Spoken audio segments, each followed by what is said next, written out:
do we want to kind of like touch on like body fat percentage that is needed for stage? Yeah, I mean, dive in. So I feel like, okay, because we've been doing this for a while. We've been taking our body fats, usually typically super close to show. And if I'm being honest, so when I did wellness, I think I was a few weeks out from my show, and I was 11% body fat. Yeah, very, very lean. Very lean. That is super low. So if you know what your body fat is right now and say you're somewhere in like 30%, which is most of the population as of right now, unless you're like a leaner person just walking around, you've got to lose a lot of body fat. Okay. Yes. Bikini girls, they're probably about the same. I feel like bikini's probably more in the 13-ish range, 12, 13, probably.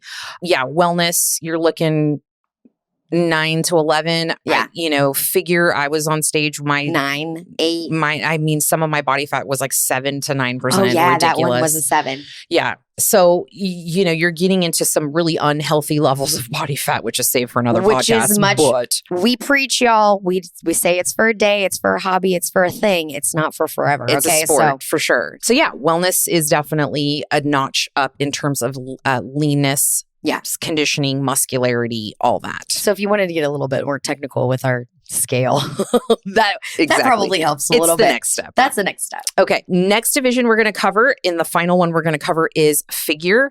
So we've talked about bikini. We've talked about wellness. We went over those, criteria, symmetry, all that. Figure. Yeah. So figure is going to be a more muscular division. For those of you that don't know, I competed in figure most of my competitive life. I got my pro card in figure. You did a great job at it. I fucking love it. You did a great job. I'm a figure girl at heart, but you are. Yeah. So with figure, you're looking at a structure that is more similar to bikini in that they're looking for that X frame, right? So broad across the shoulders, tiny waist, and then a symmetrical bottom.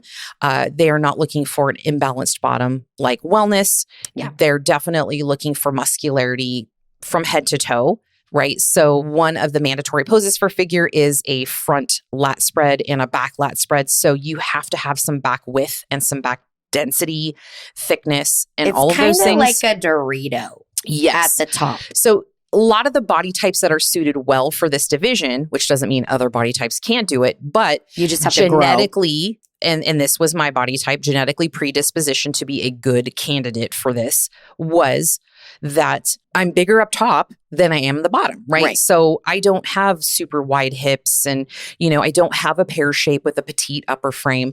I have a wider clavicle, all those things. So those things come into consideration because that's how it shows how your muscle is going to lay on your frame, on your skeleton, right? And how much you're capable of building too.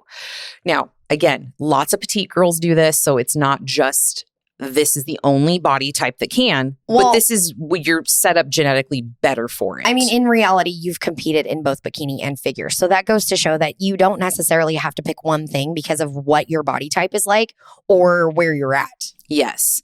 And I think if you have naturally this type of frame, it does make it easier for you to flex between the two and kind of decide where you want to go. But your strategy will change based off of how much muscle you have. Right. A lot will change too. That would also mean that your training is going to change. Yes. And we do see a lot of clients who come to us and they really, really want to do figure because they're more sporty, right? They're more athletic. It's less like dancey, cutesy. Yes. You still have to have swag. You still have to have swag. There's no way around it. You cannot just be Is that why you did so wet well? Dish rag. Yes. Because you're dripping in swag. I think I'm dripping in swag and that probably had something to do with it. I'm pretty sure. But nonetheless, your body type is important going into that and knowing whether you're going to be a good candidate for training for something for figure. If you've never weight trained or you're super new or novice, that is probably not where you're going to start competing. Right. That's probably something you would eventually work yourself up to.